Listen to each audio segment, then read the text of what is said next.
Good afternoon, everybody. This is Nick from Beer and Broadband, coming at you live again, day 2 of Mountain Connect. Actually, day 3, I think. We've had quite a few conversations over the last couple days. I've got some great guests here with me today to talk about HR and diversity. You know, 2 topics that in the telecom world and in this conference, like let's be honest, there's not as much diversity as we really should have to help build the business and build the communities the way we want it. So before we get into that topic, I'm going to have you guys do introductions. So Tanya, if you introduce yourself. Yes, thank you, Nick. Thanks for having me. My name is Tanya Martinez, and I am the founder of Career Transformations, and I also work with Bonfire. And I've been in HR for 22 years prior to starting my own business, and I've always been in the talent acquisition space where I'm able to help employers find the right talent and help employees find the right position or career that's next in line, and diversity is always top of my list. Yeah. Awesome. Thank you. Fields. Fields Jackson. I'm the CEO of Racing Toward Diversity magazine. I'm also the president of the College Diversity Network. I'm also the Chief Diversity Officer, Fractional Chief Diversity Officer for Bonfire, and I'm also an adjunct professor. I teach at about 15 historically black colleges around the country. And you'd think it's a lot of titles, right? That's a lot of jobs. I mean, it's amazing you have the energy just to be here. When you're having fun, though. Yeah, absolutely. That's absolutely. Right. All right. Well, cheers to both of you. So, first question, I guess, you guys just got off a panel about diversity with a couple other guests that were here at Mountain Connect.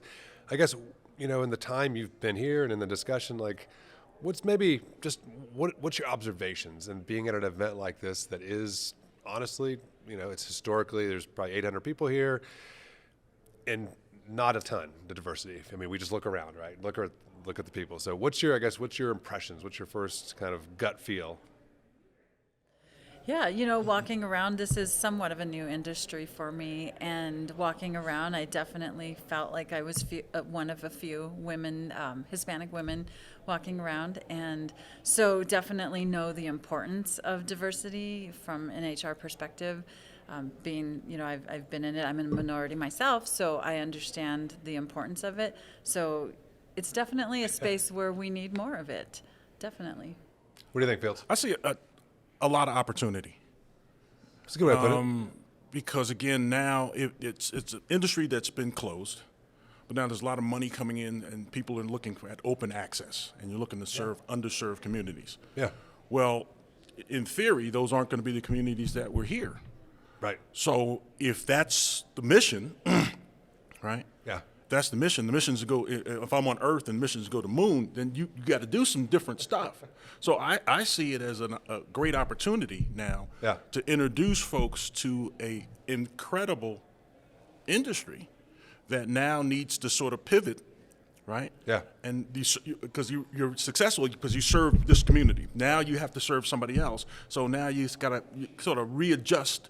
Yeah. You know, your plans and everything. So how do you do that? So I look at it the kind of reverse. There's an opportunity, and the ones that can figure it out faster, the best, they can build a better mousetrap. Yeah. They're probably going to win. Yeah, it's interesting. You know, we've had a lot of conversations over the last couple of days about community and the why and the purpose behind a lot of these companies. I mean, everybody here at the end of the day, they either make technology, they build technology, they service technology to connect communities, right? But the irony in that, of course, is that everybody out here does not necessarily represent the community. So, you know, it begs the question, you know, would a company have greater success if they hired, or if the diversity with the companies themselves, would they have a better opportunity to get into the communities that they're actually trying to sell to? It depends on the leadership, how you look at it.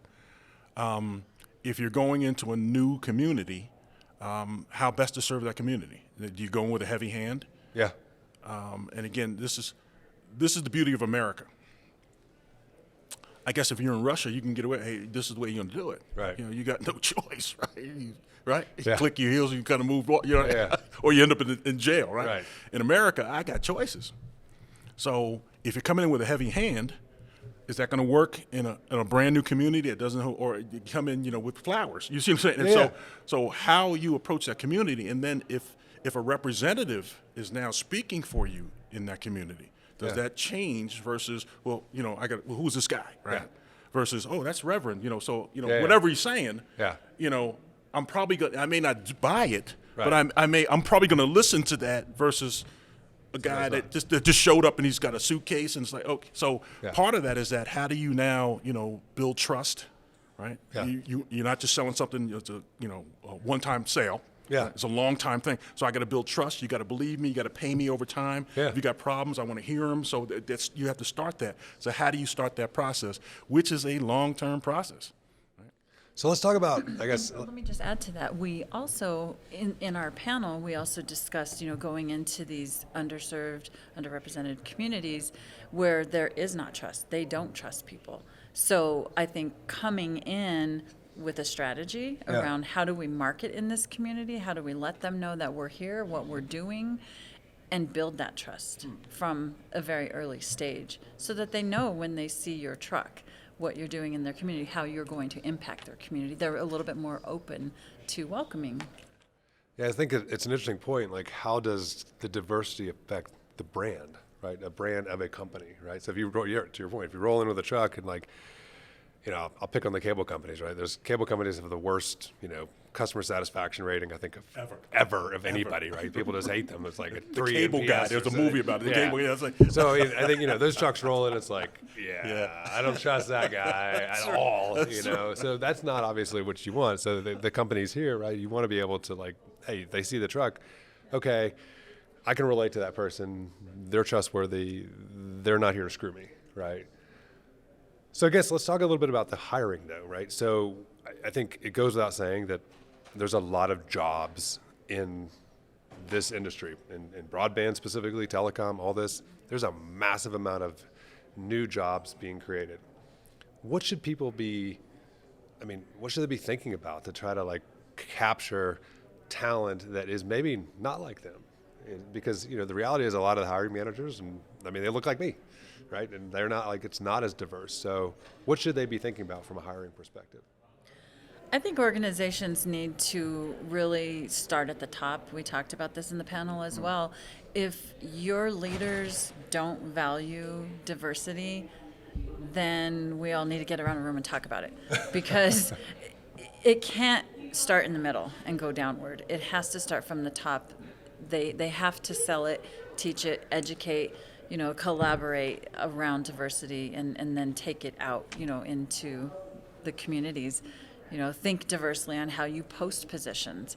Think of places that are not traditional. I always say, I love being a non-traditional recruiter because there's so many places where you could post jobs and bring in transgender folks, incarcerated folks, ex-felons, veterans. There's so many different groups that you can, target to bring more diversity. Let's I guess, pause for a second and ask the question, how do you each define diversity? Because I think, Fields, you and I had a conversation, I think, a week or two ago about, there's all these headlines about the chief diversity officers exiting the companies, right? But they're like, I've tried, I give up, I'm out. It's had this, which is not great, right? That's the worst thing you want to see, because they've given up or the company's not embraced it or whatever. But how do you define diversity? What is it to each of you? I'm going to let you take this one because you said it great earlier. well, thank you. Diversity is everybody. And people get this, that what your diversity, you're trying to eliminate. No, diversity, this is the United States of America. Right? So there's age diversity. There's all types of things. So now what market are you trying to serve? Yeah. Right? If I'm in Boise, Idaho, well, you know what? I can't say a kid from Detroit can't work there, but that's going to be kind of tough for that kid. You know what I'm saying? Yeah. I got to learn where to go to, eat and get my hair cut. So again, probably the people from Boise, Idaho, silly me, Yeah. would be better. So the thing is, reverse that. If I'm on the south side of Chicago, Yeah. right? I'm in an inner, so it doesn't mean the kid from Boise, Idaho can't work there. Right. But okay, that might be tough sledding. Yeah. Right. So also it's age. So diversity. If I'm an all black company, well, white person is diversity to me. That's an interesting. Yeah. No, it is No, right. Hey, And if I've captured a black market and I want to expand, well, bringing another black guy in, okay, I'm not saying it can't, you know what I'm saying? Okay, where are you going with this, Fields? Right? It's like, you know what I'm saying? Yeah. So it's based on what your needs are, right? And again, find the right person. I go in the rooms where they go, hey, you know what? We're not going to bring any young people on. And it's a bunch of old guys. It doesn't have to be white, black, Hispanic. They're all a bunch of old guys standing around, and they're talking about our social media strategy. And you start laughing, but it's, you know, I start laughing. It's like, are you kidding? Is this real? Like, is this like, you know, there's a kid, the kid. I don't think Candy can't remember that was. Yeah. You know, is this like, okay, Yeah. where's the camera? It's a coming? joke. It's a It's a joke. joke. Yeah, it's like, you know, let's see Fields' reaction, Yeah. right? But again, they're arguing about, and again, they're getting hammered on social media. Yeah. But everybody in leadership has absolutely no clue. Yeah. They're asking their granddaughter, right? And they got little crib notes. You know, so again, Yeah. but you're planning global strategy. Yeah. And so you wonder why it's like you did that bonehead move that went viral, but it's not the bonehead move. You had nobody in there to go, hey, wait, before we leave the room, Yeah. you can't do that, Hank. You know, you can't. Yeah. So that's part of that, where now, you know, get somebody in the room, and again, that knows something about TikTok. Yeah. Get the right people to help you answer the questions you have. Right. The pressing questions that you have. And you've got these pressing questions because they're difficult. Stuff that comes to you is not, you know, if I could do it, you know, everybody could do it. So the stuff hitting your desk, that's the big stuff. Yeah. And the big stuff is that, you know, how we navigating the pandemic, how we navigating Yeah. it, how we navigating these social issues. And again, now, you know, Congress, and this is me, there's a bunch of, everybody's, you know, 100 years old, and they're talking about, And they're freezing when they're talking. and they're freezing. They're going to, Zuckerberg, you have to now. And he's just looking at him like, okay, you guys have no clue. And he'll answer the question. I see him. You know, he's answer the question. But you absolutely, we're going to legislate.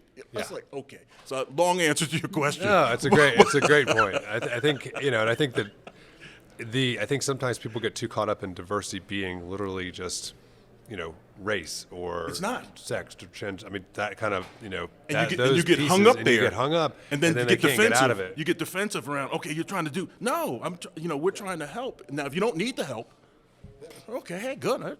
I'm good.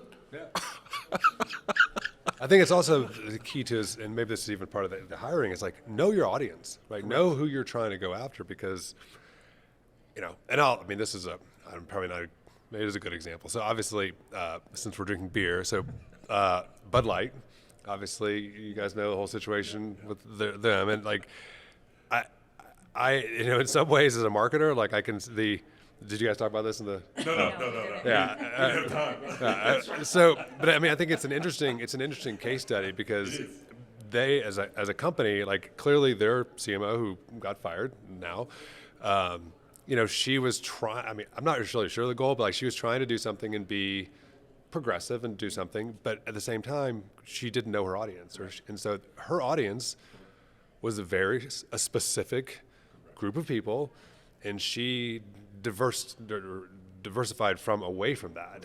Versus your point, like you do have to know, like, look, this is who you're serving.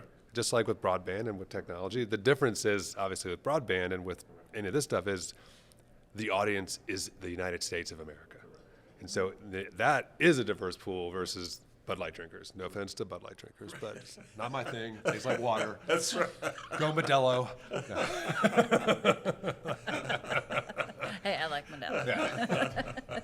So, but I think you're right. I think that is, and then so now, like on hiring, it's like, well, I think they get so worried now. You know, I've talked to people, like, they get so worried, like they have to, it's almost the quota, right? They have to fill this quota. I'm like, that's not really, I don't think, what the people that are advocating diversity want. I mean, you want the right person, period. And you want to be authentic. Yeah, don't force You it. can't force it. Yeah. Exactly. Cheers to that. Cheers to not forcing it. Cheers. Yeah. Education, collaboration, you know, get around a table, talk about it, find out, you know, what people need, what people want, and, Yeah. and expand upon it. Nick, to your point, the United States is made up of markets. You know, there's diversity, there's east, there's west, there's, you know, there's pockets, there's, you know, there's the mountains. So again, even though it's a big company, you're juggling a lot of balls. Yeah. You just can't. It's I tell people it's no one size fits all. There's no like Henry Ford tried that. Yeah. Right.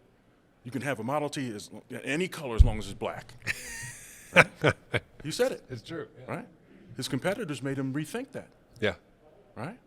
Yeah. They made him rethink that strategy, right? Because it's cheaper to, hey, I'll just make one color. Guess what?